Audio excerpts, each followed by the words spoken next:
field, a strong Wichita State outfield. Wichita State team that was blanked in their opening game of this tournament. 2-0 loss to Kentucky. They will start Alex Aguilar, the former Rookie of the Year in the American Athletic Conference. Last year dealt with a host of injuries that really hampered her abilities over the last month of the season. And that was just a microcosm of the inconsistency that Wichita State had in the circle at the end of last year. It's part of the reason why they did not make the NCAA tournament. Meanwhile, Texas A&M returns a boatload of talent from last year, including Maya Perez in the middle of the lineup. Woolley with speed, trying to beat it out, and does. Is she the fastest player in the SEC? One of. I mean, there's just a lot of speed, especially this year. We were talking about that. I was going to say yesterday, but that was earlier today, all the speed in the SEC. Kentucky has it. Alabama has it. We're to see a freshman for Alabama who already has 9 stolen bases, but Coco Woolley is right up in the top of the SEC in terms of speed. Gets down the line quickly. She turns the bases really quick, too. Potentially look to see her go early in this AB. Well, her head coach, Coach Ford, told us she's not sure she's coached a more athletic player in her career than Coco Woolley. We've seen her do so much on the diamond. She's grinning. What do you think that means? Is there a stolen base effort coming here? Kennedy Powell at the dish, the starting third baseman. That's where Texas A&M can get you, too, is that you have speed followed by speed. So Coco leading off, followed by Kennedy Powell, with more speed back behind her.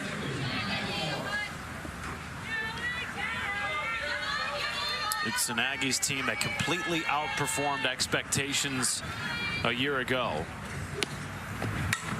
As this is flared into left, gliding over Eck, 1 down. You know, they were picked 8th in the SEC, finished 3rd, tied for their best finish ever. And today they'll have their hands full against Alex Aguilar, who, when she's been healthy, has been really good for Wichita State. I'm going to mix in curve, screw, and change up. Really good spin. Not going to overpower you with speed. Go to about 62 miles an hour is what she's going to bring it up to. So it's going to be all about location and spin and changing speeds. 2023 AAC Rookie of the Year, Alex Aguilar was. Meanwhile, Mac Barbara coming over from Ole Miss in her first season at Texas A&M. Woolley goes. Throw down is not in time and off the line, and Woolley is in safely. And Texas A&M is perfect in stolen base attempts this year, 10 for 10.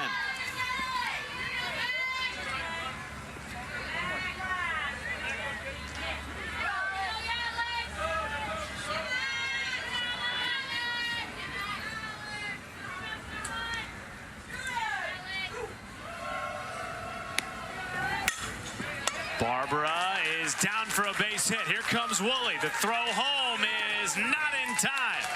And Woolley scores the opening run off the bat of Mac Barbara.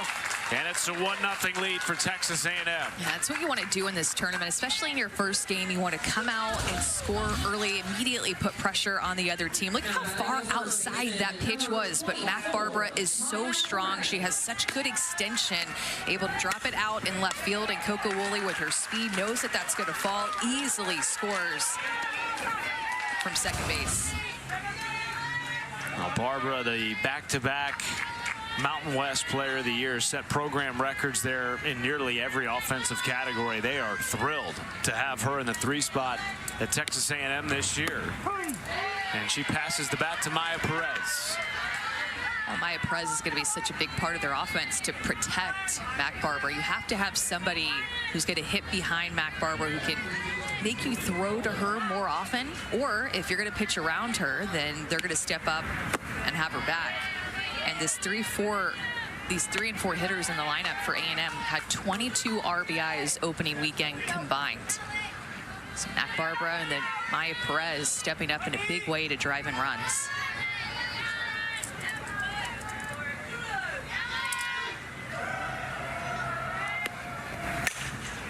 Down the line and fair ball. And now after a brief hold, they're going to send Barbara, and it's quickly 2-zip.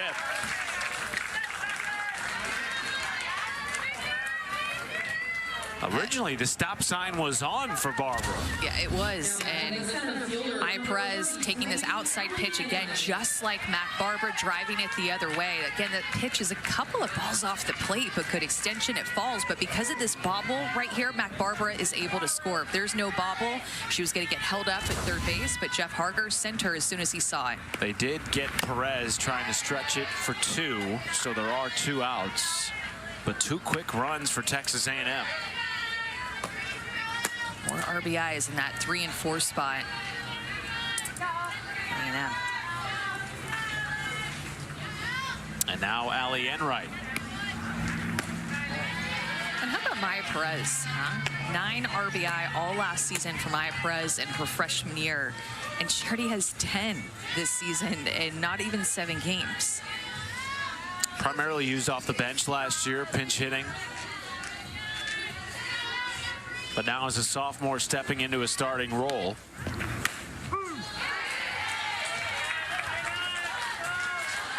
Meanwhile, Enright has made over 100 career starts. Switched outfield spots last year because she just simply wanted to be in the lineup. And it's that type of grit that gets rewarded on Trisha Ford's teams. She goes down swinging. First strikeout of the game for Aguilar, but A&M strikes first with a couple of big shots to the outfield. They lead at 2-zip.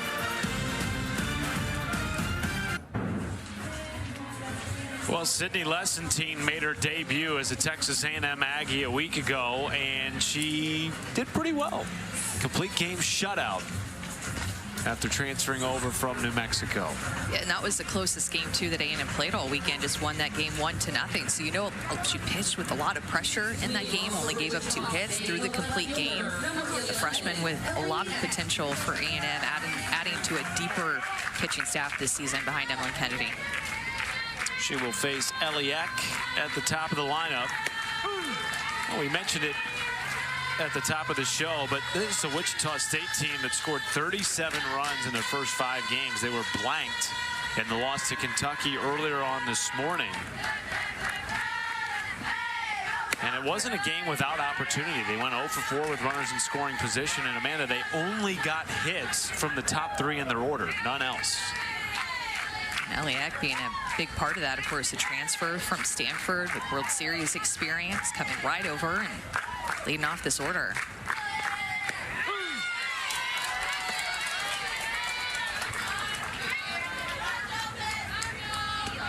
Eck from about 45 minutes away from the Wichita State campus, returning home for a grad season. Goes down swinging.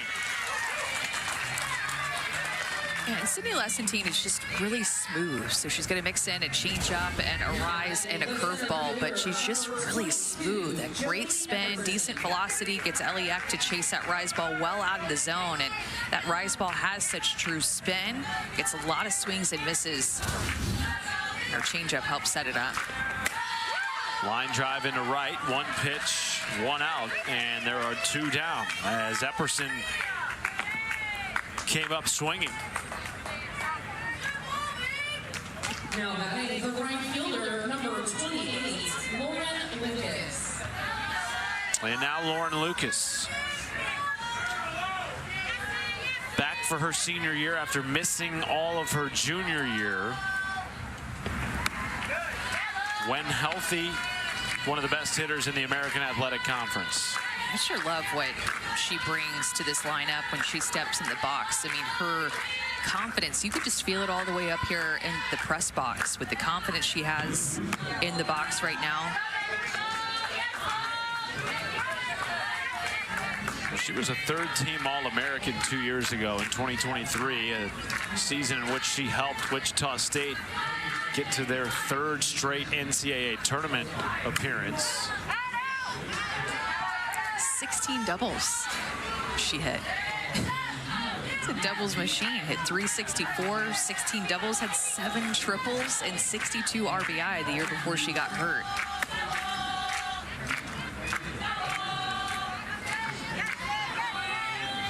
She swings big.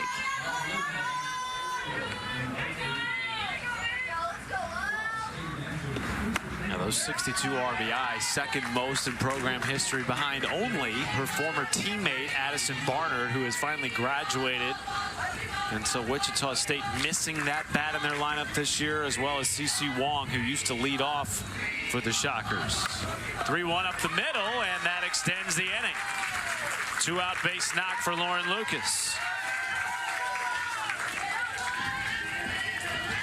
And the freshman city lesson team throw a decent velocity, but it's going to be all about her changeup, curve, and rise. So she'll mix in her curveball and rise ball together. They can tunnel really well together along with her changeup. She'll work that pitch in any count.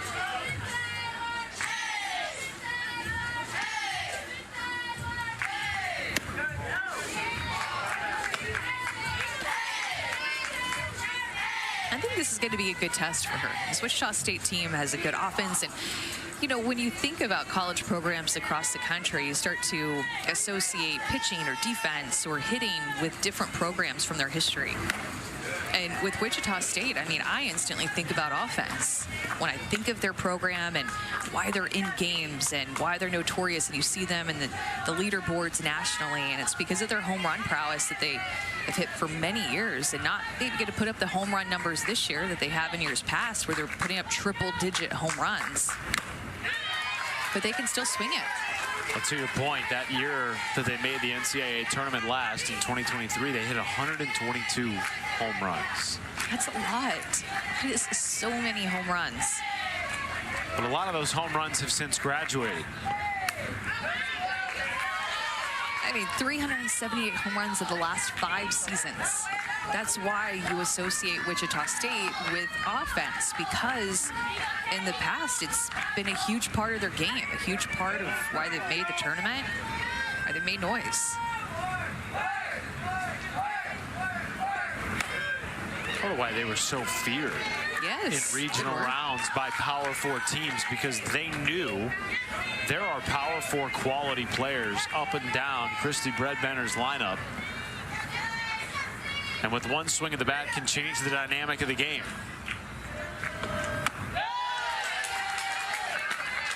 It's a good take right there by Sedlacek.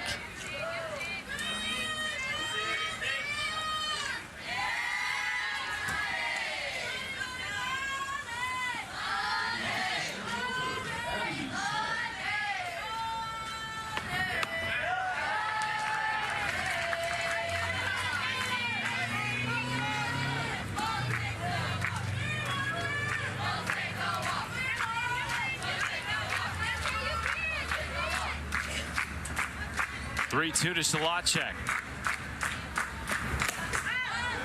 Flared into left center, gliding over and right, and instead it's Eshte to take it away. Lesson team pitches around a 2-out single, and it's 2-0 A&M after 1. She's multitasking. Yes. Like her bow. Repping the A&M. Fly ball to center. Back on it is Epperson, and our first home run on field 9.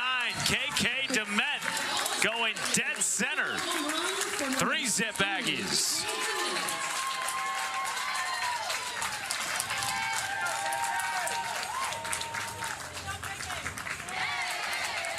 KK DeMent is a freshman, and she's going to be a really good player for a long time at Texas A&M, swinging early in the count, letting that pitch get deep. Look at that swing from the side. She is really known for her defense. She's going to likely be the future shortstop at A&M, but 2 home runs in 2 weekends for KK DeMent. So offense coming around too. And with that defense, a well-rounded player as a freshman. And now Frankie Vrajel. That's interesting. You mentioned the production they've gotten from Maya Perez in the 4 spot. A&M has scored 40% of its runs with the bottom 3 in their lineup, which has included Frankie Vrajel. Their starting right fielder batting in the 7th spot and squirts that through the left side for a base hit.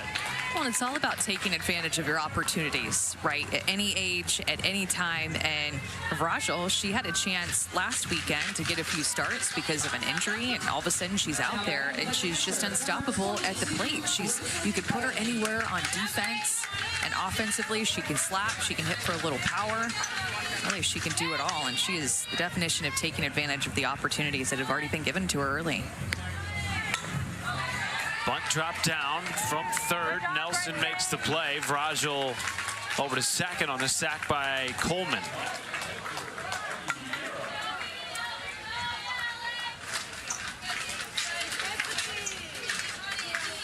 Now batting the left fielder, number 91, Kramer Ushte. And now the 9 spot, Kramer Ushte.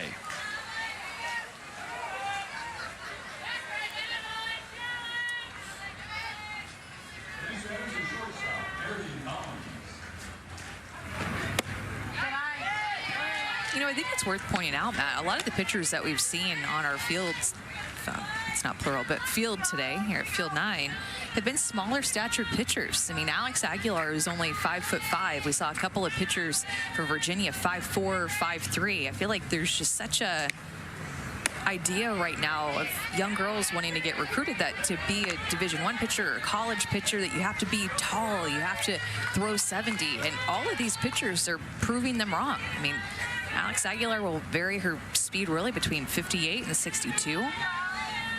Not the highest of velocities, but look at her Division I pitcher, competitive Rookie of the Year a couple of years ago.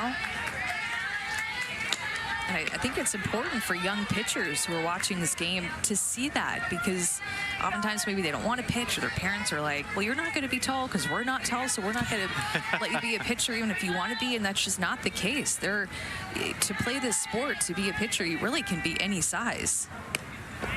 I mean, I'm 5'5". That's why I think I relate to these smaller sized pitchers, because it absolutely can be done. 5'5" and a 2-time All-American.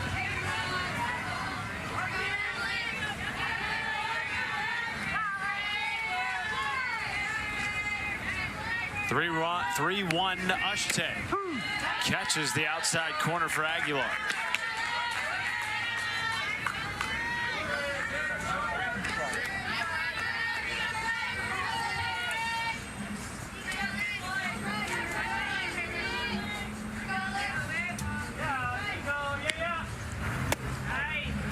Ushte draws a walk.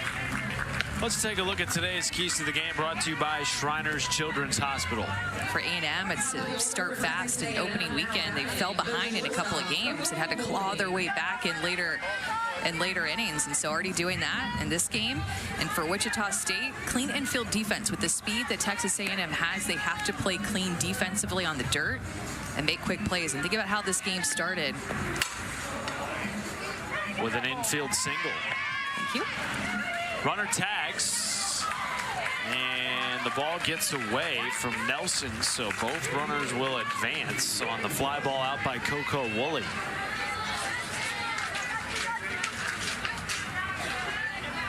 A&M's been aggressive.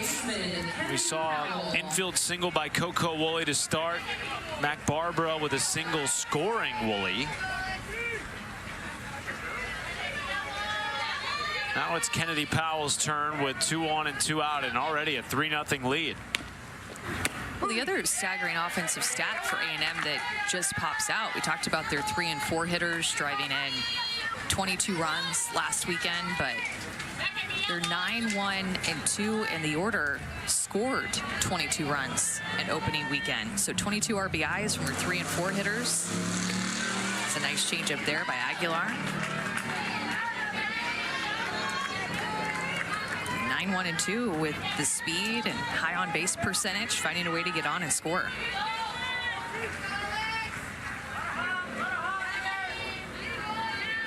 Aguilar trying to get out of a jam here. 1 strike away. Gets a slow roller to Hood. Sidearm swoop to first. A&M will strand 2, but not before the freshman, KK Dement, can go yard. First home run on field 9. There it is by the freshman, dead center field, and that was well out of here. Her second home run of her freshman season. Lauren Hager in that picture, and Tim Walton leading the way. One back-to-back at 14 and 15. Maybe Texas and Oklahoma joining will help in that effort. Could be. What do you think that is, though? Like, if you had to, somebody said, Amanda, tell me right now why the SEC hasn't won a title in 10 years. What would your answer be? That's a really good question. Oklahoma has had a lot to do with that the last 4 years that they've won. 2 pitches, 1 out to start the second. And maybe just beating each other up so much over the past 10 years that the conference schedule is such a grind that maybe it wears you down a little bit by the end of the season, confidence-wise, endurance-wise. Just a theory. I truly don't know. You played in it. Well, you played in the Big 12 era. But do you think there's truth to that? I mean, the Big 12 was really good when you played in it. Yeah, but the SEC is just a different beast. 3-game series. I was lucky to play in the Big 12 when we just had 2-game series. 3 and 2 games are totally different. And SEC has always had that 3-game series where you're having to play those top 10 teams 3 days in a row, and sometimes in back-to-back weekends even. So it's just a grind that wears on you a little bit. This is a good conversation to hypothetically think about why there has been a 10-year drought, especially when you think about how Alabama won it in 2012 and then Florida 14-15. So in a span of 3 or 4 years, you're getting multiple national championships. Well, and now with Texas and Oklahoma joining and the league getting that much better, how does that affect the grind of what you are speaking about? These 3-game series where there is no breaks. You quite literally could play a top 20 team every single weekend in SEC play, from the minute the conference starts to the minute it ends. And even, it's not just not winning a national championship, it's not even being in the finals. So 2011 to 17, a team was in the finals every year, and their last finals appearance was 2017. So that even stands out of just really not getting it done when you had such a streak there of getting it done year in and year out.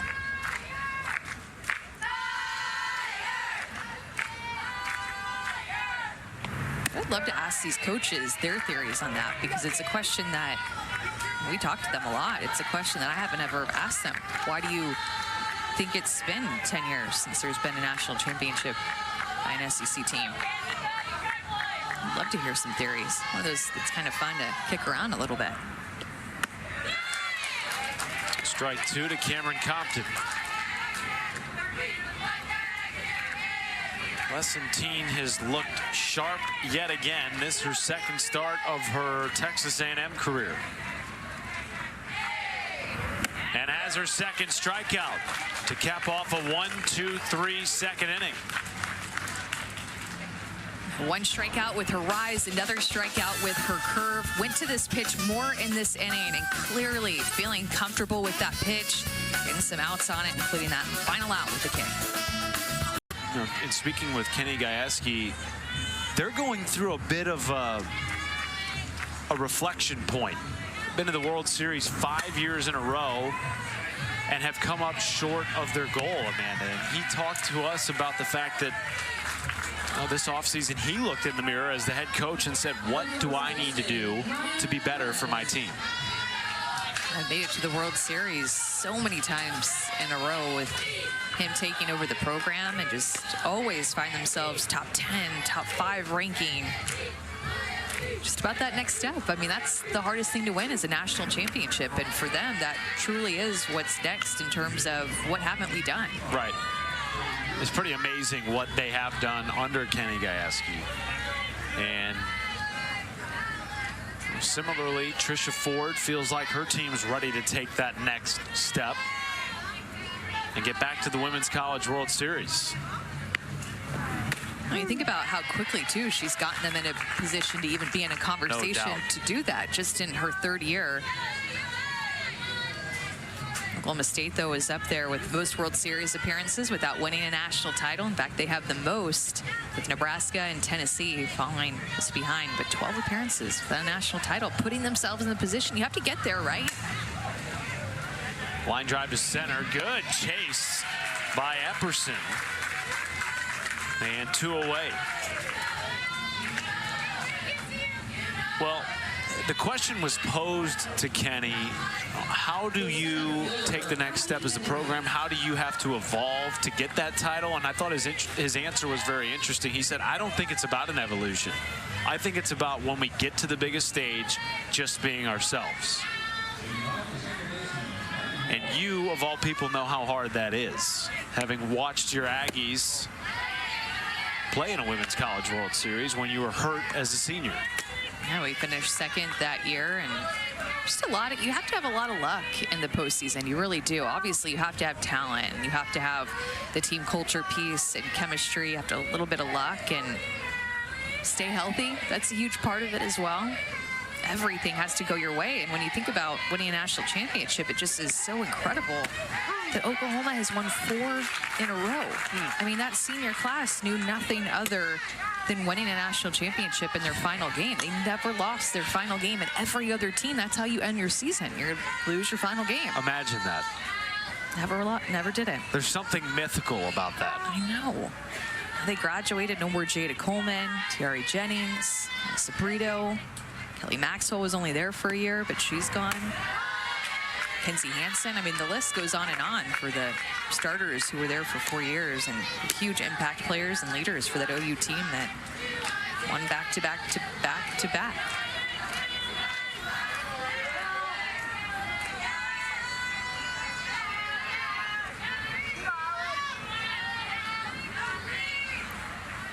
(2-1). Enright takes.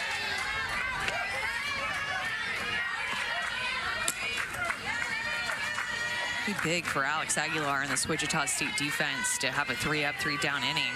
Take some of that momentum into their offense after giving up runs in the first 2 innings to A&M. Second time through the order here for Aguilar. This is crushed to deep left. Back on it is Ack, and she cannot get it. Off the top of the wall for a 2-out double. And Enright keeps the inning alive for the Aggies, and now KK Dement will come to the plate after homering in her last at bat. Allie Enright just able to square this pitch up. We're up in the zone about letter high, but it's their barrel to it. I thought that had a chance to get out of here, but this is how Field 9 has been. Even the couple of balls that have been hit deep, hit the top of the fence. Second one that we've seen happen like that today. Allie Enright with a 2-out double passes the bat to the freshman who does have the 1 home run hit on this field here today. Pinch running for the Aggies at second base. Number 99, Kelsey Mathis comes in a pinch run at second base. Chance to make it 4-0 or more with Dement at the plate.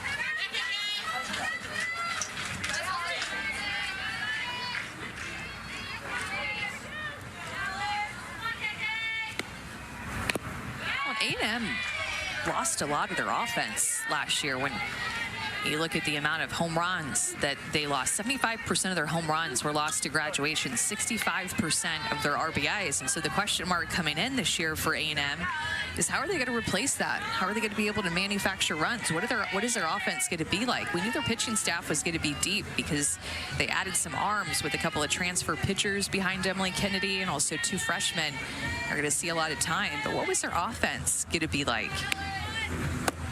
I think the past couple of weeks, with the way that they're swinging the bat, it's been kind of answered. I mean, this 1 through 9 lineup is going to be, I think, one of the best 1 through 9 lineups that A&M has seen in a real long time, complete with speed and power.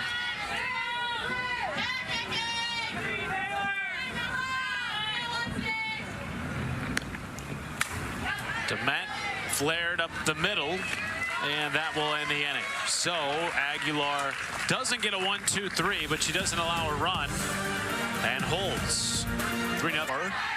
Although when you talk to Christy Bredbender, they feel like that's probably not going to be their MO this year. It's going to be more about manufacturing runs as Beckerly grounds out. And now 5 in a row retired by Lessentine. Now, that being said, Wichita State did hit 9 home runs in their first 5 games, albeit against lesser competition than, say, the #5 team in the country. Well, and they've grown so much, you know, as a team, even since the fall. These teams start practicing in the fall and putting in the work. And you as a fan, or if you just follow this sport, you might just start tuning in February. But as a player, your season really starts in August when you show up for school and you're training together and going to individuals and in the weight room and all the things that the fans don't see happening in the fall. But that's what Christy Bredbender said, that this team really grew a lot, was offensively. She just felt like they were a totally different team from their first fall game to stepping into the season, especially on offense. Into left, there is Ushte, 2 away. Efficient this first time through the order for Lessentine. 33 pitches, 1 person reached. That was Lauren Lucas, who's just unget-outable right now for Wichita State. They're 3-hole. A lot of outs in the air too this first time through.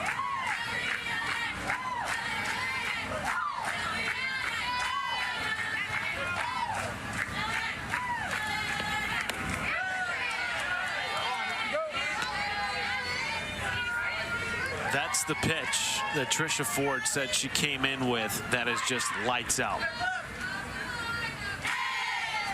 Couldn't quite entice for a swing, but like you said, she's been sharp to start this game. That was a really good hold by an experienced player in Eliak, a veteran. A freshman might have swung at that once they committed, but she was able to identify it and hold back. Eck lays off that, but it's a strike, 1-2.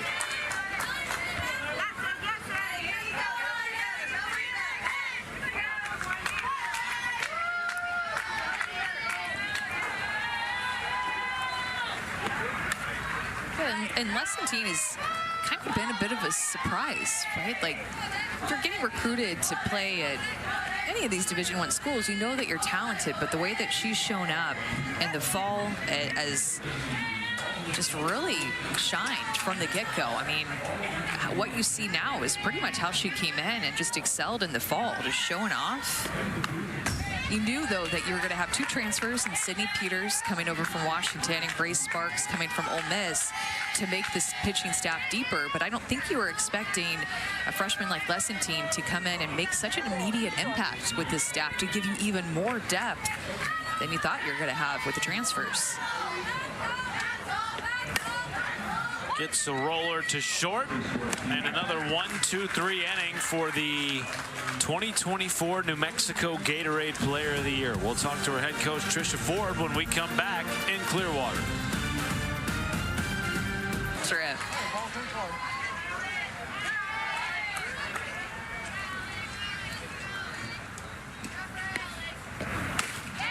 Frankie Rajal, 1 for 1 today with a single. Stranded over at third base. Again, another one of these Aggie hitters that has put up video game-like numbers early in the season.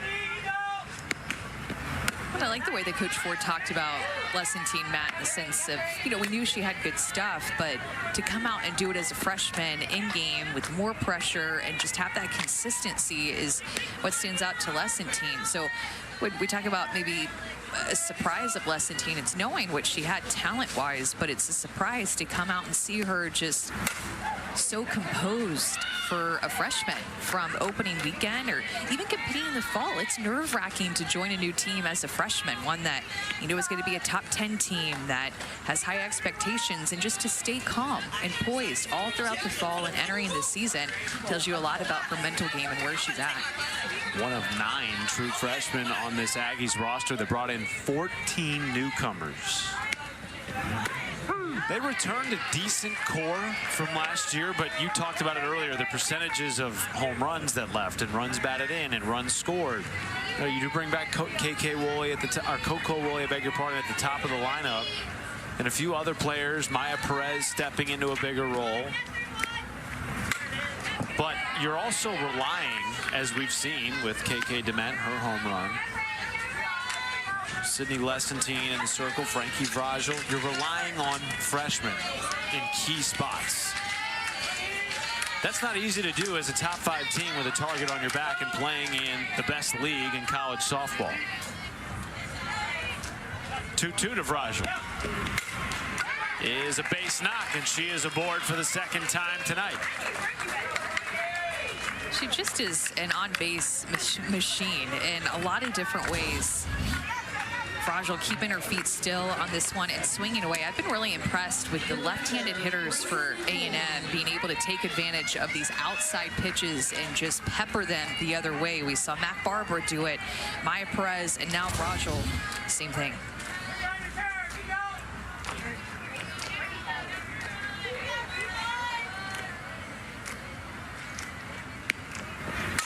Vrajel running, and Coleman knocks it into left field. Back-to-back base hits to lead off the 4th for the Aggies. The amount of home runs in games played that A&M lost, right? They graduated 4 everyday starters in Trinity Cannon, Jazz Hill, Julia Cottrell, Rylan Wiggins. But Matt, the amount of starts in games that those 4 players played adds up to over 1,000 starts. 1,000 between Cannon, Hill, Cottrell, and Wiggins. And that's the experience that they lost. That can be hard to recover from. A lot of experience and a lot of pop. Harley Vestal will pinch run at first base as Ushte digs in the 9 spot. Walked her first time up.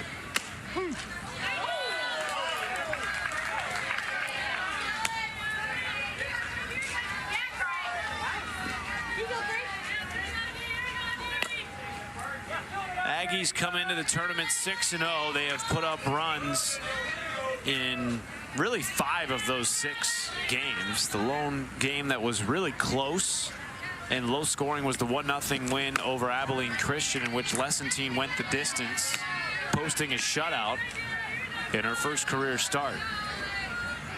But you know, entering this tournament, 8-0 run rule victory over Villanova. 11-0 run rule victory over Purdue. They have been blasting teams with great offense in spite of everybody that they replaced, to your point.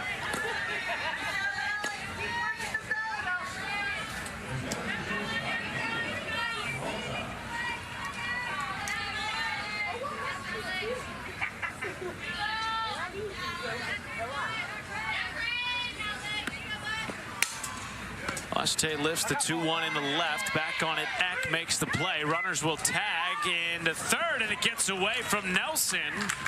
And in without a tag is Vrajel. Vestal moves up to second base. And they've been aggressive on tags, too, to fly balls to the outfield. And Wichita State, if they just were able to make that throw and catch, I think potentially would have had some outs, because Vrajel going second to third on that fly ball to left field is very aggressive. But that's why you try it, because you have to play it perfectly to make the throw, to make the catch, to make the tag, hold on to the ball. There's a lot of different things that can go wrong. Trisha Ford looking on with a stoic face. And now the always dangerous Coco Woolley. We have seen her hit an infield home run. Did it last year. Anything is possible with her at the plate. Line right into the mitt of Taylor Solacek. Best possible scenario for Aguilar. 2 gone. It's a big second out. 2 runners in scoring position. Well positioned up the middle of the field. Hard hit, just right at her. Wichita State needed that.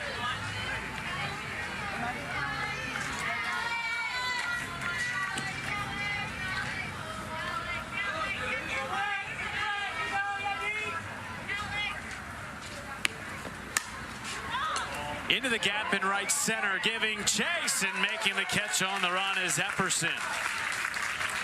A pair of singles to start, and then Alex Aguilar gets out of it. 1, 2, 3. We'll talk to Christy Breadbenner after the break.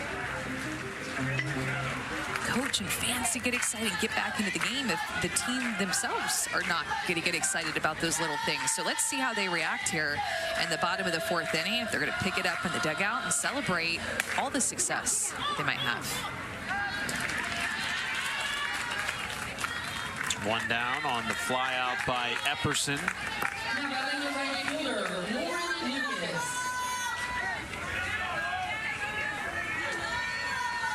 Lessentine has retired 10 of the 11 batters she has faced. The lone shocker to get aboard is Lauren Lucas today. Singled back in the first. She digs in with one down and the base is clear.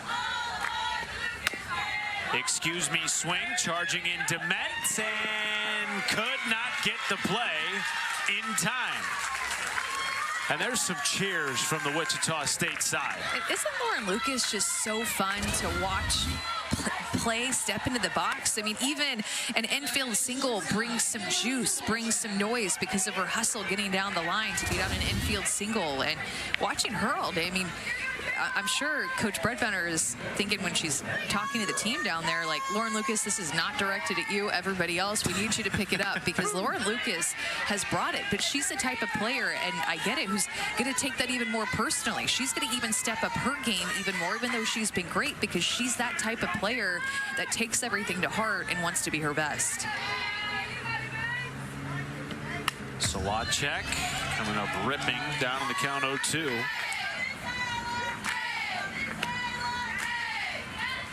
We've talked a lot about all the pieces that Texas A&M has replaced. Say the same for Wichita State, replacing 6 starters, including 2 All-Americans at the top of their order. And they produced a lot of energy last year. CeCe Wong and Addison Barnard, 2 of the best in program history, and certainly 2 leaders that Christy Breadbenner now has to replace in her lineup. Solacek into the gap in left center and down for a base hit. Rounding third is Lucas. Here she comes, and Wichita State on the board with a 1-out double by Taylor Solacek. And the pump-up talk down in left field pays off big. And the Lauren Lucas hustle to find a way to beat out that infield single. Really smooth, good extension swing by Solacek to drive her in, and she's going to be able to score Lauren Lucas all the way from first base because of finding that left center field gap. And now you see it, the spark igniting for Wichita State, just down by 2 runs now, but entering this inning before that Christy Breadbenner talk, it just felt like being down more than 3 runs. And that's kind of how their first game felt too. They only lost 2-0, but it just felt like Kentucky really commanded and dominated that game despite only having 2 hits and 2 runs. They were just in control the whole game. First run given up of Sydney Lessentine's Texas A&M career. Wichita State still threatening with Hood at the plate. Then a runner in scoring position. First runs that A&M has allowed in the last 3+ games. Shut out their last 3 opponents. Last team to score on them was a top 20 Baylor team. 0-2 to Hood. Well, and the part that hurts, too, if you're Lessentine and Coach Ford, is the fact that that was an 0-2 hit double. So Lessentine working from ahead, no reason to have that pitch that close. And look, she's going to come out and talk to her. Another 0-2 count, understanding what's at stake with middle of the order coming up for Wichita State. Runner in scoring position. And the game-tying run at the plate. That was a conversation about locking in right now and understanding the count, understanding where you need to put these pitches, working from ahead in this 0-2, an important batter that she's going up against right here. Well, there is Lefty Kennedy getting loose for Texas A&M. AKA Emily Kennedy. I did double take what you were saying. They're like, oh, yeah, Lefty. You know you're a stud when people just call you Lefty, and everybody knows what that means. She is a left-handed pitcher, folks. And an All-American left-handed pitcher last year. Here's the 1-2 to Hood. Swing and a miss. Lessentine did lock in. Big-time strikeout, her third. Yeah, when you can mix a curveball that tunnels with this changeup on the outside corner, it kind of looks like a curveball coming out of her hand. It's tough to identify it. You see that Sammy Hood just didn't see that at all, selling that changeup for an important second out.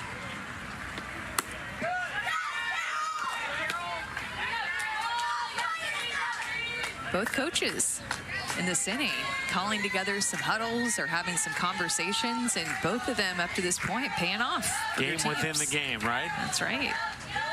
1-0 to Talent, fouls it back. Well, that's what these pre-conference tournaments and games are all about, Matt. I mean, you're not going to win a national championship in the month of February, but what you are going to do is have some moments with your players to develop them and point out the critical moments of what the adjustments they need to make and what's next and what they need to do to be better. Well, particularly when you've got a freshman in the circle and so many freshmen in significant spots that have never been in this situation before, like A&M has, playing with a top 5 number next to their name. And these coaches know their teams and their players so well. They know when something's off. They know when the standard and the expectation is not being met. And they know it so well because they're around them all the time. They pour over this even when they're not at the field, at practice and in games. They're thinking about their team all the time and how they can be better. 1-2 in the dirt. It's a lot to be a college coach when you really think about it. I mean, in any sport. With the amount of games that a softball and baseball team are going to play, where it's upwards of 60 games, that's a lot of stress and preparation, and times that really things can go wrong. Like, you're thinking about, how can we be better? How can we find ways to get this player better, this situation better, team more in it, this kind of environment, whatever it is. It's a lot.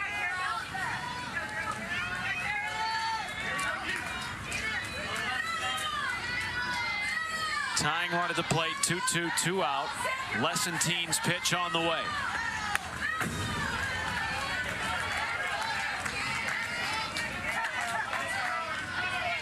Well, Christy Bredbender wanted her team to be more selective at the plate. Second time through. I'd say they have been, with an infield single and a double off the wall, scoring their lone run so far. And Talent is doing a nice job of fighting off these 2-2 pitches from Lessentine. Making her work. See if she can throw that changeup on the outside corner, the same pitch that she threw Sammy Hood to get her striking out. See if she goes back to that and can execute it again. 9th pitch of the at-bat. Here it is. There it is. Fouled it off. Great at bat here by Talent to make her work, not make it too easy for Lessentine. Battling within her at bat. 10 pitches in this AB, or the 10th coming up, I should say.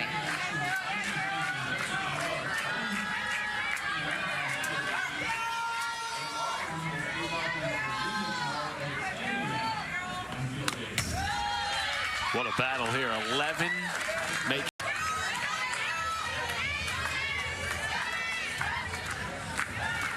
Talent put a good barrel on the first at bat she had.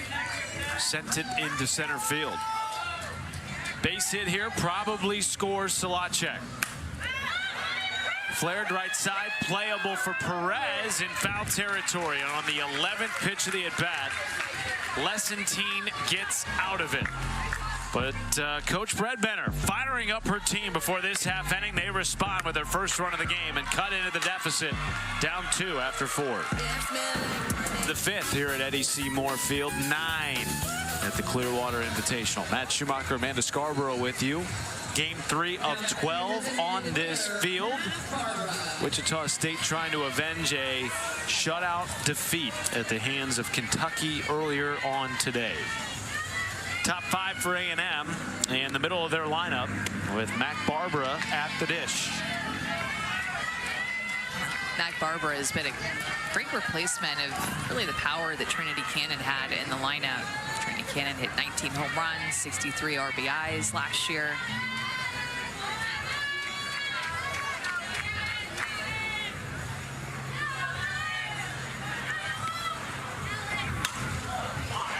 Fly ball into right field, and Lucas is there, one down.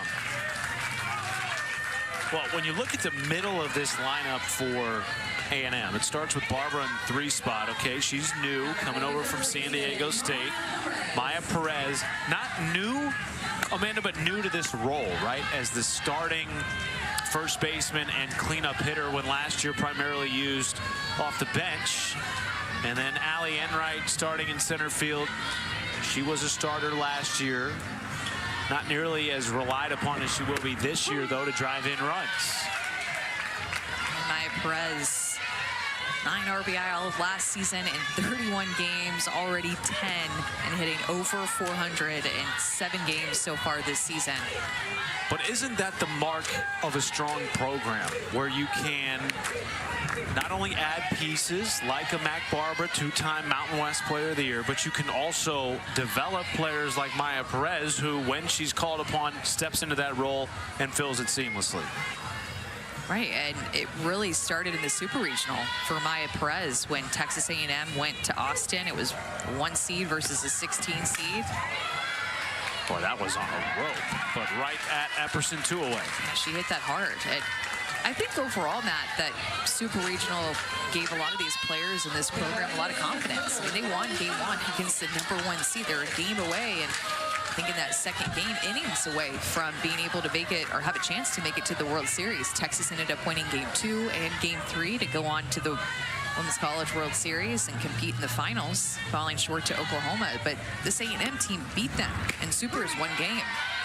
And it was truly, I mean, I had the opportunity to call that Super Regional. It had to have been top 3, maybe the best Super Regional ever since they've been playing since 2005. I mean, it was just such an epic Super Regional.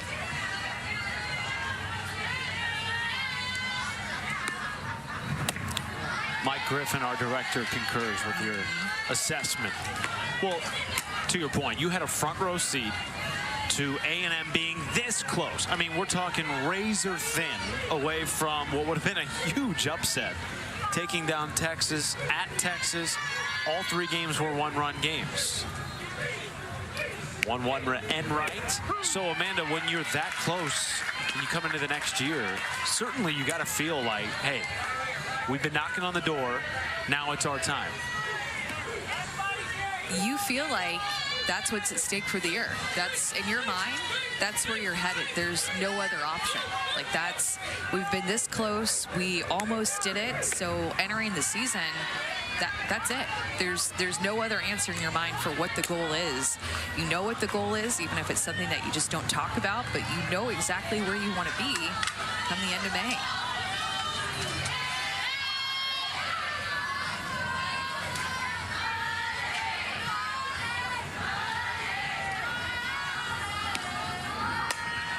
Two.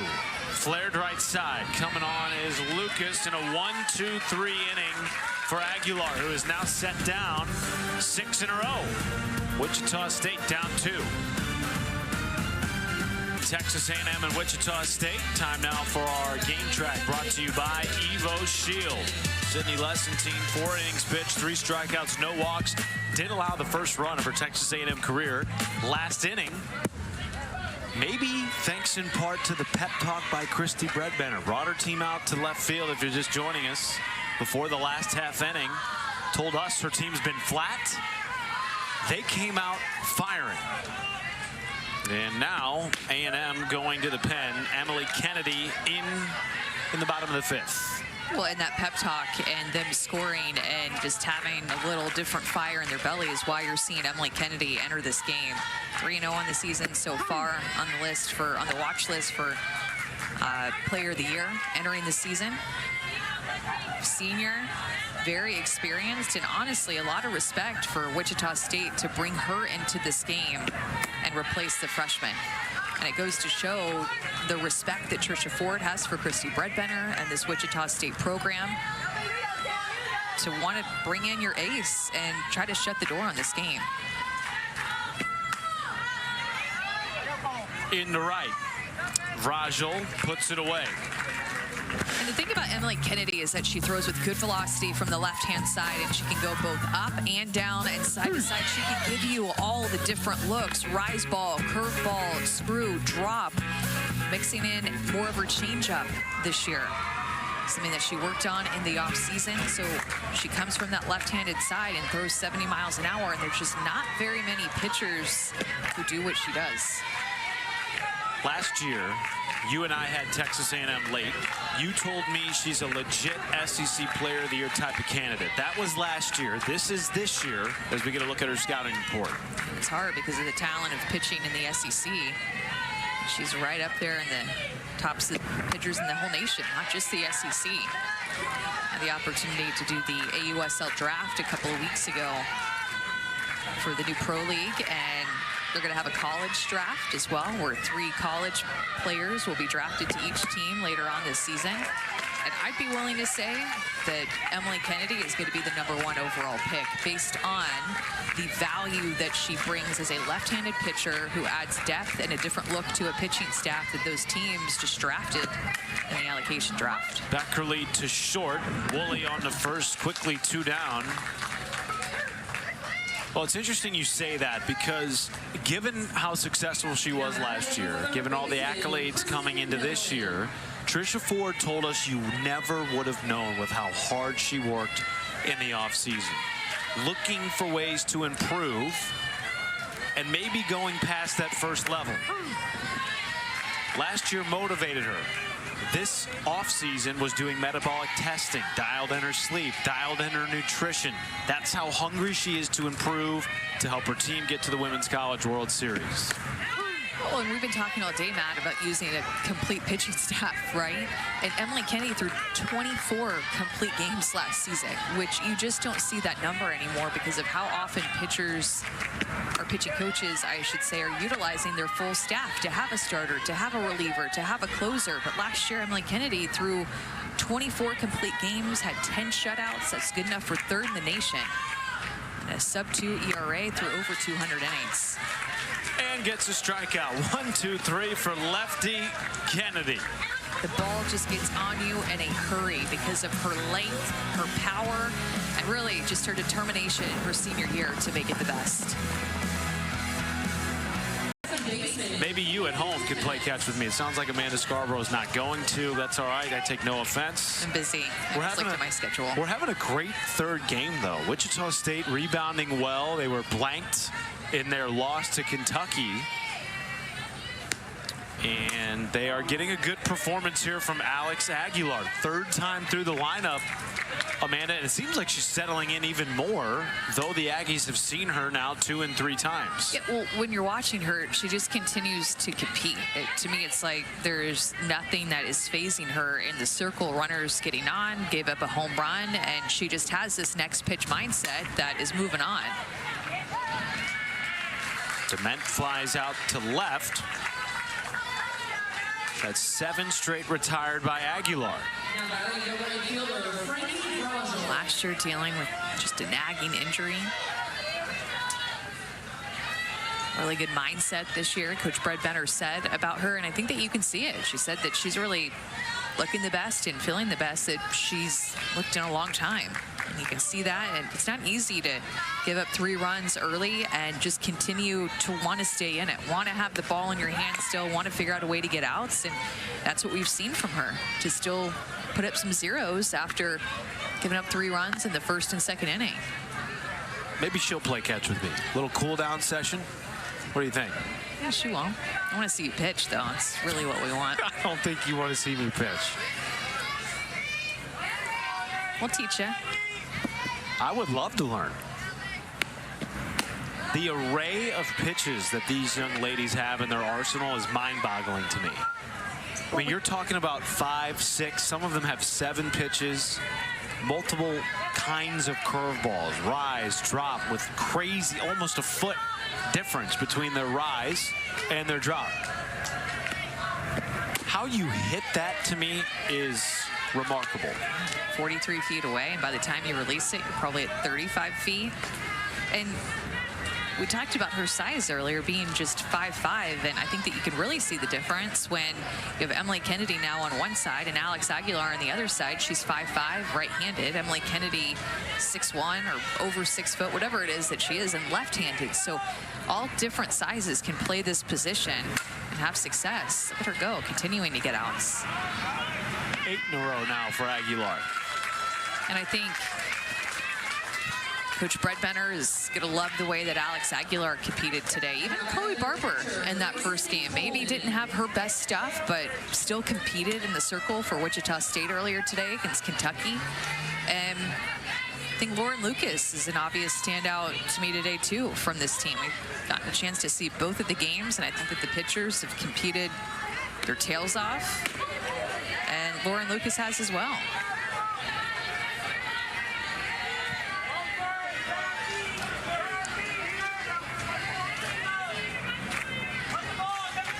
Two outs for Grayson Coleman. Bases empty, top 6.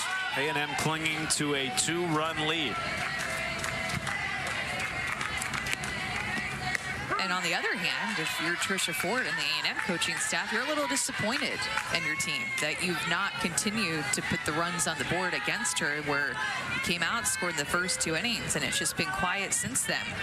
Best opportunity was in the 4th inning when they got their first 2 hitters on base and had 2 runners in scoring position, less than 2 outs, and couldn't find a way to push across any more runs. Other side of that, when talking about Alex Aguilar, that's one of the biggest differences that Christy Brett Benner believes she has made. The ability to work through a collegiate lineup. Now in her 3rd season of college softball.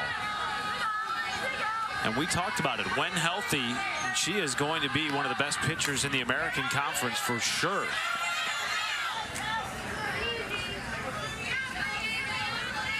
And 2 different styles of pitches, too. When you look at Emily Kennedy, she's throwing 70 from the left-hand side, like this more power pitcher. And Alex Aguilar is going to really spin it, going to spot it, going to stay down in the zone and change speeds and work more side to side. You can win in a lot of different ways. There's not just one way to be a great pitcher to win games. 2-2 swing and a miss. 9 in a row set down by Aguilar, giving the Shockers a chance. They'll send the top 3 in the order to the plate next.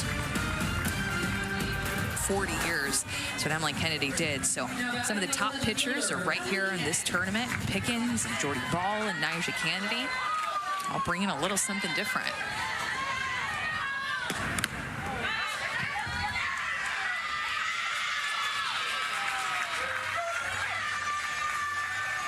Well, Kennedy set down the first 3 batters she faced, 1, 2, 3. And now Eck at the top of the order is aboard for the first time today. And again, the tying run will come to the plate for Wichita State.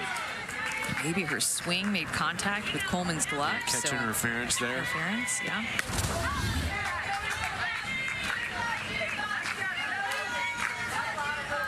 A big person to get on, though, with Elliott being the leadoff hitter up and the rest of your lineup coming up. Well, especially because now it's been a little bit different in this game, but in the Kentucky game, 4 hits for Wichita State, all 4 by the top 3 in their order. Eck, Epperson, Lucas. Today, it's just been Lucas. And then a little bit of Taylor Solacek in the 4 spot. 0-2 to Epperson. Swing and a miss. Kennedy dialing it up for her 2nd strikeout.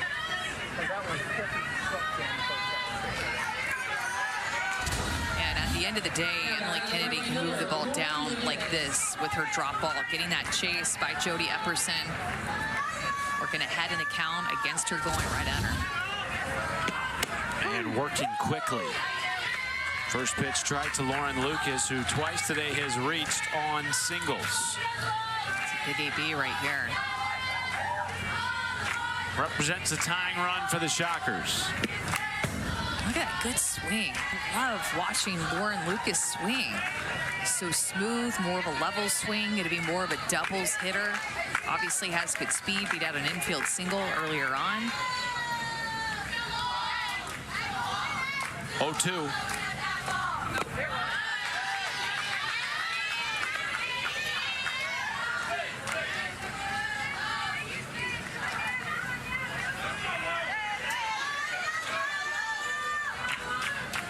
Eck with speed at first. It's a great pitch. Back-to-back Ks and quickly 2 down. Got a little bit off the edge. Lauren Lucas can't believe it, but with 2 strikes, this is just too close to take. Looked like it kind of had some backdoor action to it. You see Lauren Lucas moving out of the way of that pitch, thinking that it was that far inside. But instead, Emily Kennedy gets the call with back-to-back Ks. And she is painting the edges right now after Eck reached on a catcher interference. The senior, who has taken real ownership of this staff and this team, setting the tone right now, has gone up 0-2 on now 3 straight hitters. Well, it's going to feel good for her to have more depth in the pitching staff behind her, because there were often times last year where they had some pitchers, but you just, in the big moment, the big games, you really just wanted to have the ball in her hand over and over and over again. And that's how it was at the end of the season in that super regional. And she threw a lot, over 200 innings last year. But adding depth is only likely going to make her better and more fresh at the end of the season. 1-2, bounced off the glove. Woolley cannot corral. And the inning continues with Solacek on first, and now Eck at second base. It is ruled a hit, and the tying run is aboard in the 6th. Wichita State, it just takes 1 pitch, 1 swing to get you back into this thing. Didn't mean for that to rhyme. Sound like an Eminem song. You only have 1 shot.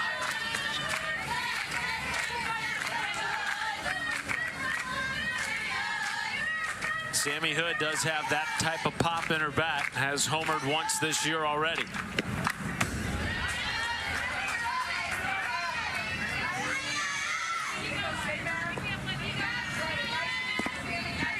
Another instance of Emily Kennedy working from ahead, 0-2.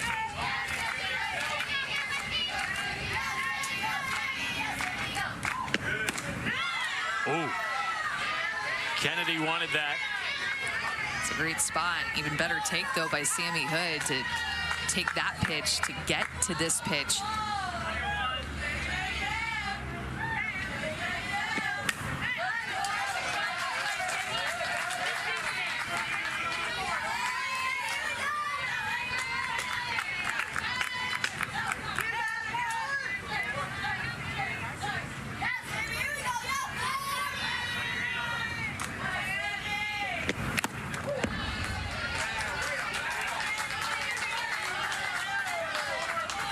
Hood 0 for 2 this afternoon, popped out to third, struck out swinging in the 4th, the last inning by Sydney Lessentine.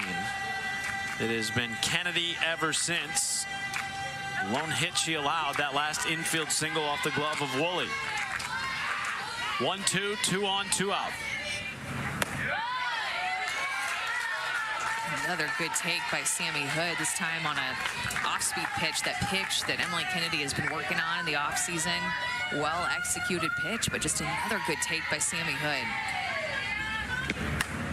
2 veterans battling it out here in a game that means something to both programs. Yes, it's early in the season. Yes, we're not even close to conference play, but doing well in Clearwater, as history has shown us, has set you up for success. High hopper up the middle. Who will get there? It is the second baseman, Dement, tapping the bag, and Kennedy gets out of the 2 on, 2 out jam. Wichita State trails by 2 after 6. Nice here. We're loving it. Hope you are too at home as we start the 7th. In a tightly contested game between Texas A&M and Wichita State, which had a little bit of intensity bottom of the 6th. Will it carry over? Alex Aguilar back in the circle for her 7th inning. Taking on Kramer Ushte, bottom of the order for A&M. Looking to flip it over to Coco Woolley who has reached once today and has elite speed.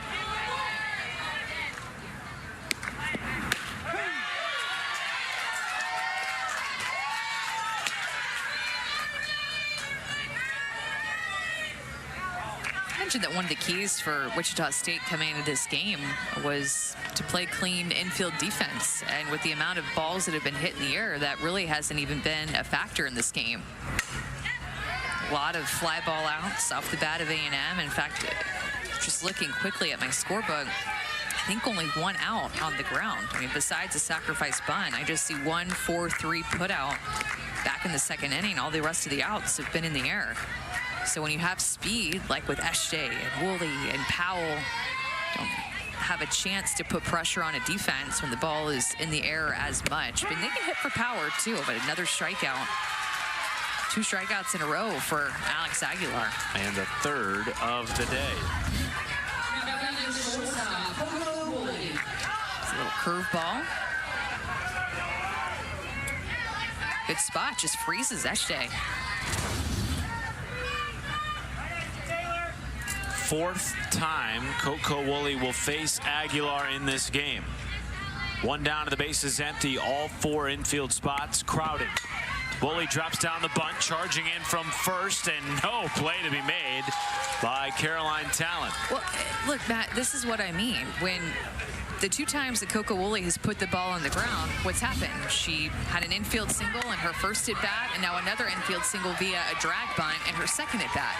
When you have that speed, and yes, they can hit for power too, but especially in these times like late in the innings when A&M is struggling to manufacture some things, you need to manufacture speed and or some things in other ways with your speed, like exactly what she did by putting down a bunt.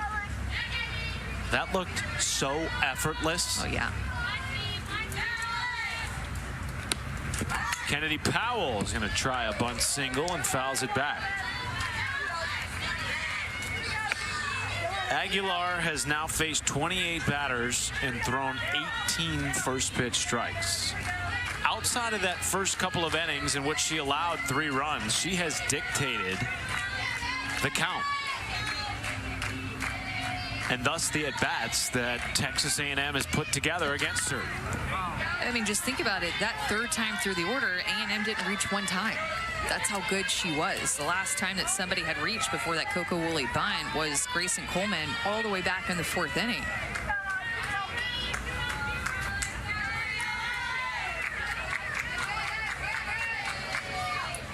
That's when A&M had 2 on to start the inning and couldn't score, and it was because Alex Aguilar stepped up, got 3 outs after that, and has just been 3 up, 3 down since. Powell sprays the 0-2 in his center, and it's down for a base hit. Quickly up to second goes Woolley, and now some momentum really for the first time since the 4th for Texas A&M. This is going to go unnoticed, but look at Coco Woolley in this base running. She has to be able to get as far as she can and sees that that ball is going to drop in because Epperson is crashing in. So if she doesn't get as far as she can on that, potentially Epperson has an out at second base. But good base running by Coco Woolley to read that ball in the air, get as far as she can, and as soon as she saw it was going to drop, be able to get to second base.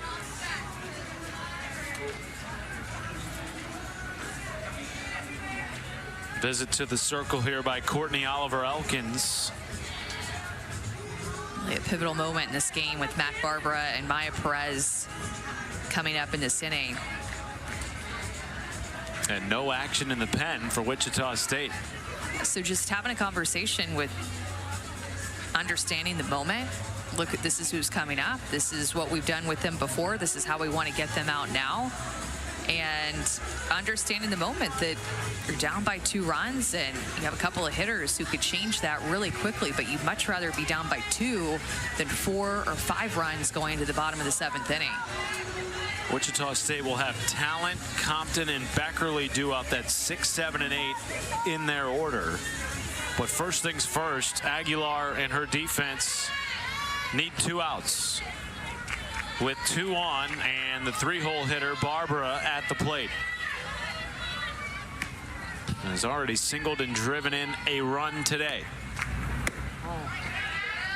Well, when you think about it, too, it's very rare in this day and age that you're going to get 4 at-bats off of the same pitcher.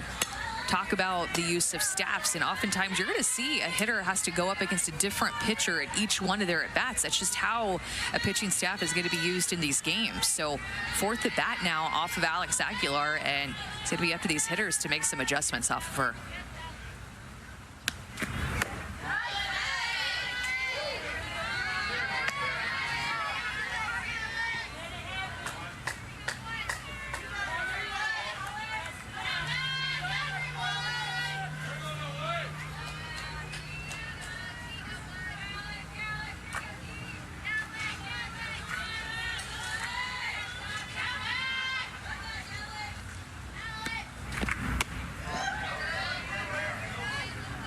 You have to be careful if you're Alex Aguilar. Remember, 3 home runs in opening weekend by Mac Barbara.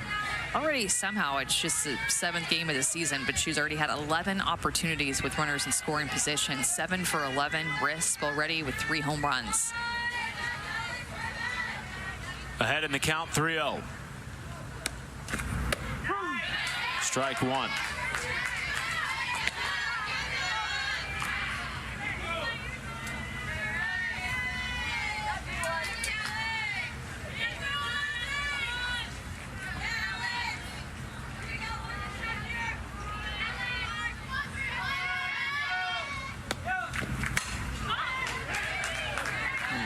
Barbara being just such a professional hitter. She'll show up to the field and show her own scouting reports with the hitting coach, Jeff Harger, and also in between innings, she has her own scouting sheet. So she writes down her at-bats after her at-bats in the dugout to track everything, how she's being pitched, what she saw, what she liked about her at-bat, what she didn't like about her AB.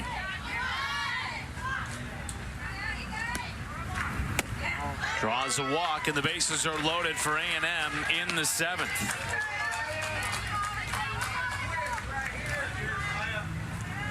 And the home run that Maya Perez had in the Super Regional was a pivotal moment in that Super, and maybe for Maya Perez's career. It was off a stealth check in the bottom of the 7th inning on a 2-2 pitch. This tied the game in Game 2 of the Super Regional. It was a pinch hit home run where she came in and hit that over the fence. I mean, what a moment. I remember where I was when I watched that pinch hit home run. That was spectacular. That home run ended up pushing it to extras and giving A&M a chance to try to win that game and potentially go to the World Series. They fell short, but lost in extras and then lost Game 3. But that moment, I think, is one that you're a softball fan and you're watching, you'll always remember that moment. 90th pitch of the day for Aguilar. Fouled out of play. And it's a moment like that, too.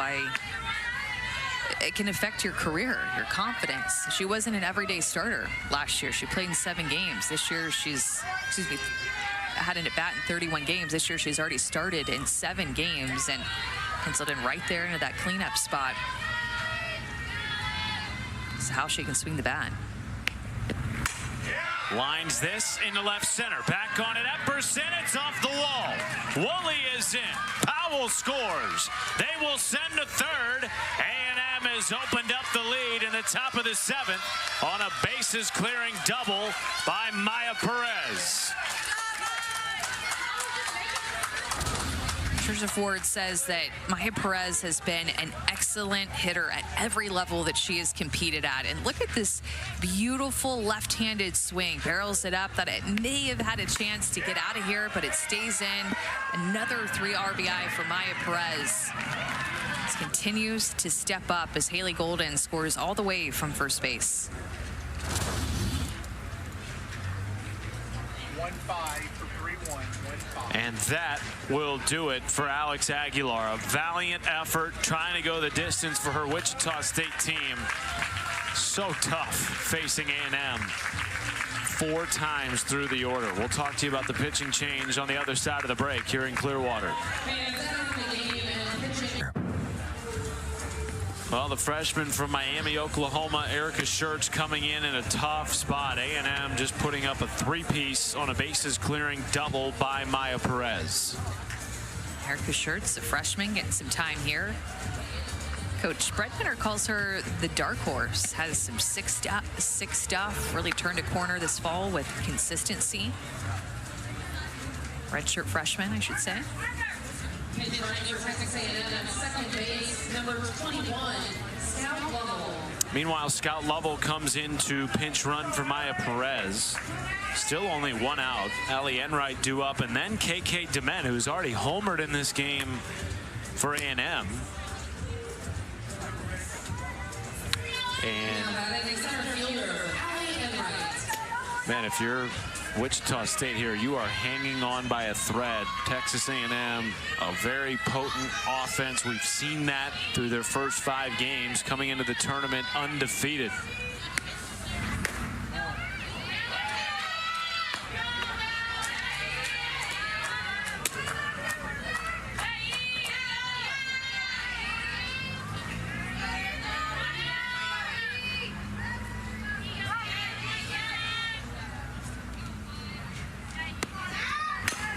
Up the middle by Enright, and here comes Lovell as it gets off the glove of Epperson and will roll all the way to the wall.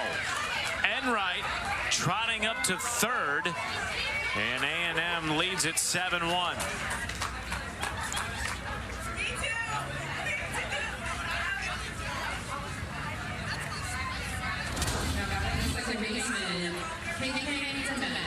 Ball hard into the ground, creates that high hop, but just exit velocity off of her back creates that hop, and then just continues to roll all the way to the outfield. Tough air there by Jody Epperson.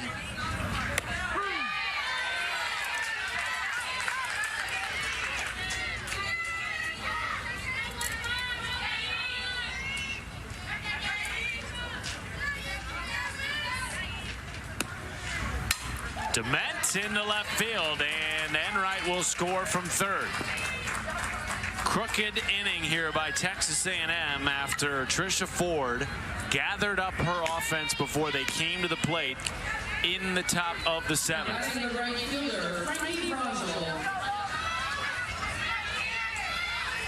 What a response by the Aggies here in their first game of the Clearwater tournament.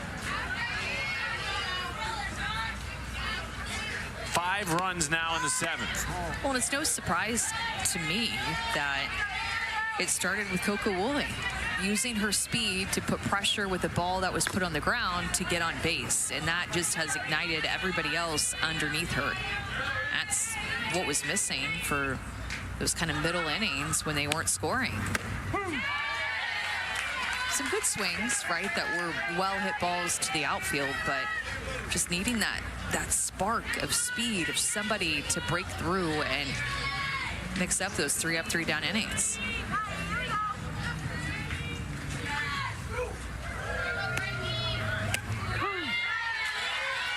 One-two count on Frankie Vrajel.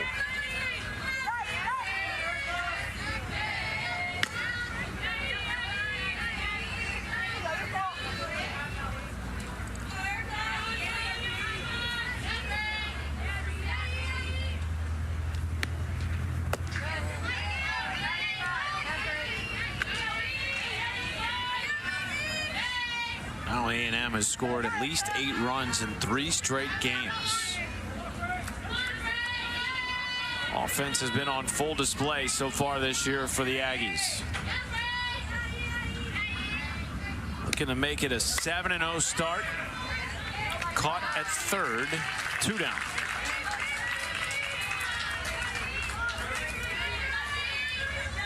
Now batting the catcher, Grayson Coleman.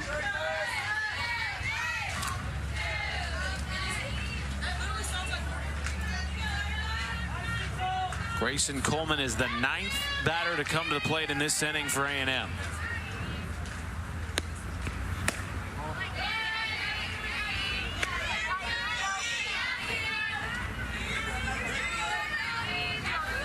Be interesting to see the Aggies throughout the rest of this tournament. They've got an interesting matchup tomorrow against UCF, and of course the big one against Oklahoma State later on ESPN2. And they'll finish with Virginia and Charlotte. And Virginia, boy, they looked good today against Kentucky. That ball gets away, and Dement up to second base. The word that I thought of with Virginia is solid. Yeah. I don't mean like, oh my gosh, wow, what an offense, or wow, but solid in every aspect of the way that they approach their at-bats, the way that they pitch, just so confident, a great presence about them.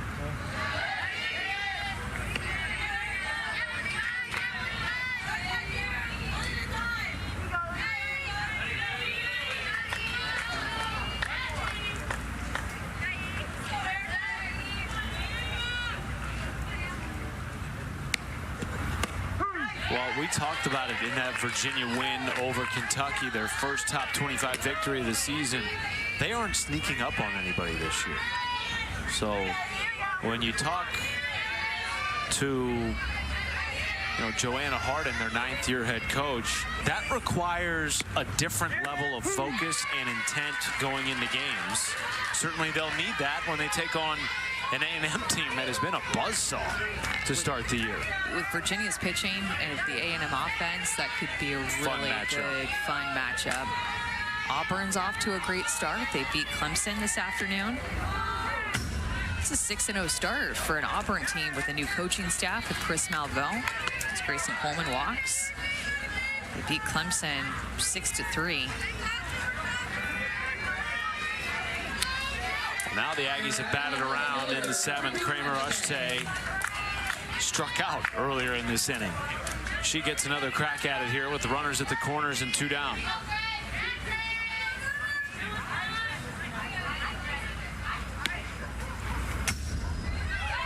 And also Chris Malveau's wife, Kate Malveaux, actually co-head coaches that they have at Auburn now in their first year.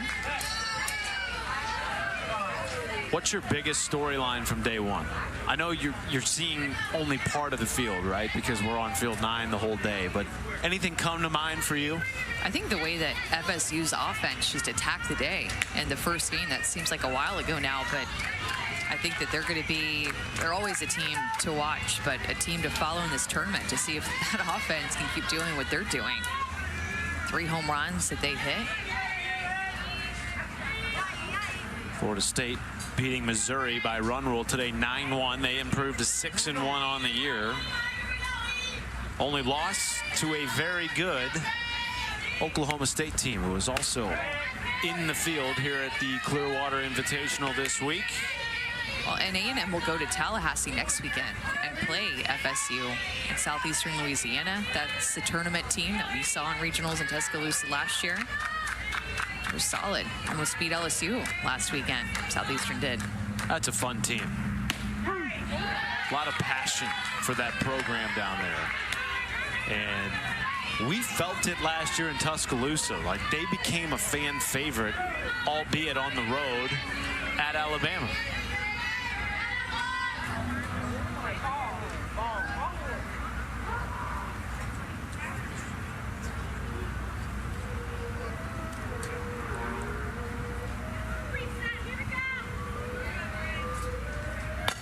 One strike. Yeah, no, here we go. Here we go.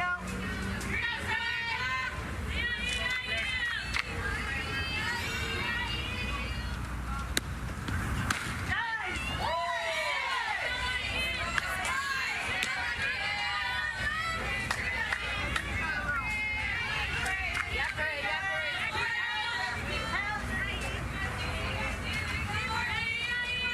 3-1. And a walk by Ushte to load the bases again. And again, it is Coco Woolley coming to the plate. She got this whole inning kicked off with a bunt single. And we're going to see another pitching change for Wichita State. 5:15 left.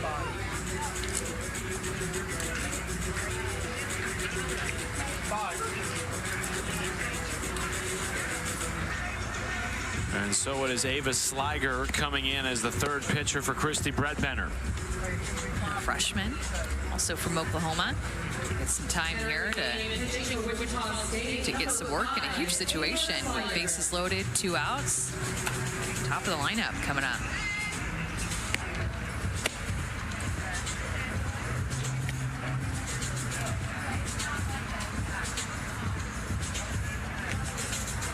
Well, so for Wichita State, right, an early loss today to Kentucky. Competitive game. They had chances. 0 for 4 with runners in scoring position. Shut out after scoring 37 runs over their first 5 games. They began the year 5-0. Tomorrow, they'll take on San Diego State, their lone game of the tournament. And then a pair of games on Saturday. Very good elite mid-major matchup with Liberty. And then a date with a top 10 Florida State team to close it out. Little date with maybe the best offense here, one of the best offenses here. I just really like the confidence that you saw out of Florida State and their swings. And even looking back at last weekend, you saw that confidence start to peek through and come into this tournament.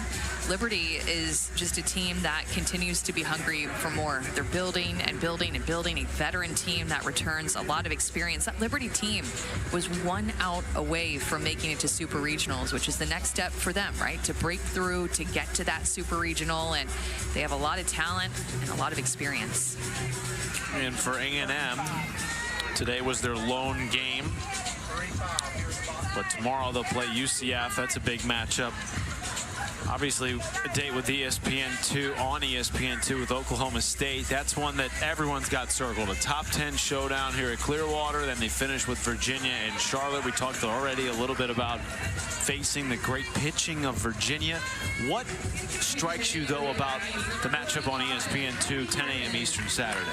Well, I'm curious who Kenny Gajewski is going to pitch. I mean, he comes here and always wants a tough schedule, and he'll play UCLA tomorrow, and then he'll play Texas A&M on Saturday. I can't remember the rest of his schedule right now. I'm going off the games that I'm looking at and the game that I know that we're calling. But he always wants a tough schedule, so I'm interested to see who he's going to pitch, how he's going to handle his pitching staff against this tough schedule. Ruby Malin, of course, transferred over from Washington, and Riley Crandall from Baylor. Couple new faces in the circle for him. Kylie Griffin pinch hitting. That gets past Beckerly, and in to score comes Dements. Saturday is going to be a challenging day for A&M. The other 3 days, they just play a single game. And when you have one game versus 2 games, it's very different.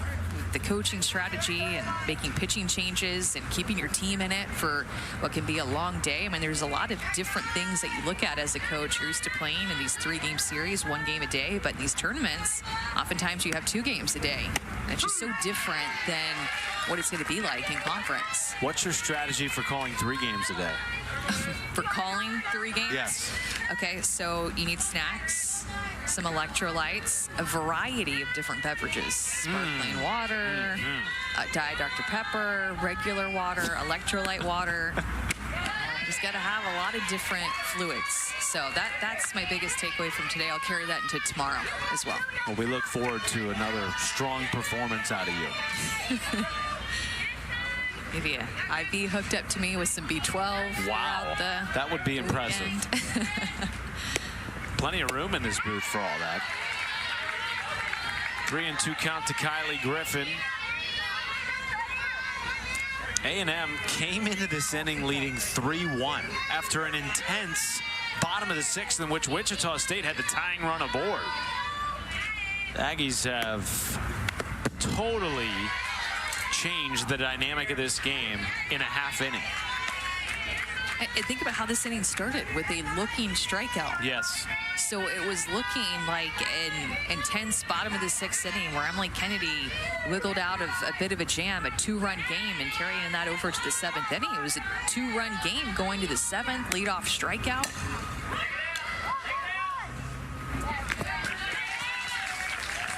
Wichita State will bring Talent, Compton, and Beckerly to the plate when we return.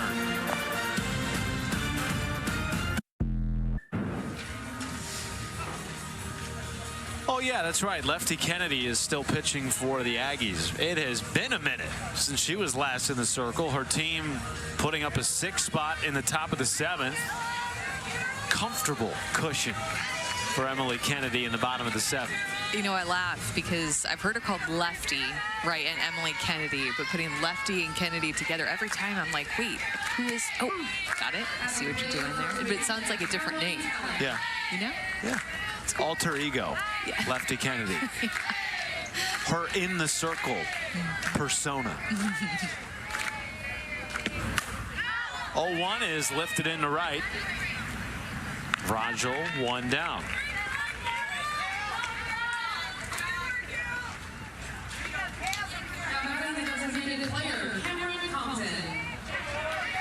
This is an impressive start to the tournament for an A&M team that, last year, as we talked about, outperformed expectations. Finished third in the SEC, tied for their best finish ever. 15 SEC wins, second most behind only the 2017 team. And they were ranked in the top 10 for the first time in 6 years.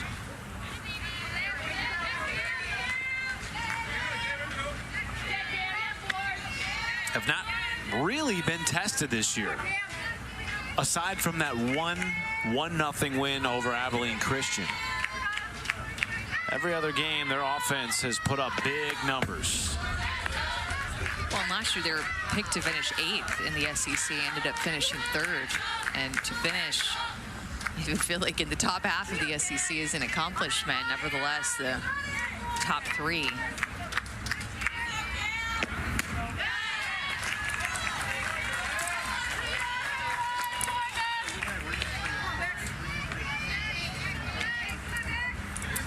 With the addition of Texas and Oklahoma, 15 teams now in the SEC. Do all 15 teams get into the NCAA tournament?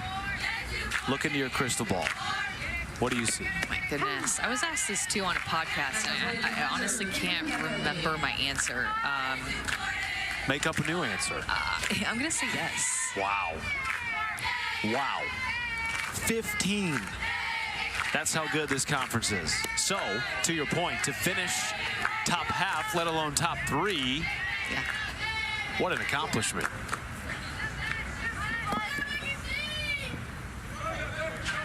Well, and there's 16 different regional sites, and don't put conference opponents in the same regional, but they're really pushing the line here with 15 in conference. No doubt. It's more than that in other conferences. How many of those teams host a region? That'll be another big topic of conversation. 1-2 count from Kennedy. Into center field, and there is Enright to make the final out. A 1-2-3 to shut down the game for Lefty Kennedy. Her offense put up a 6th spot in the 7th, and the Aggies are 7-0 to start the year. For a minute.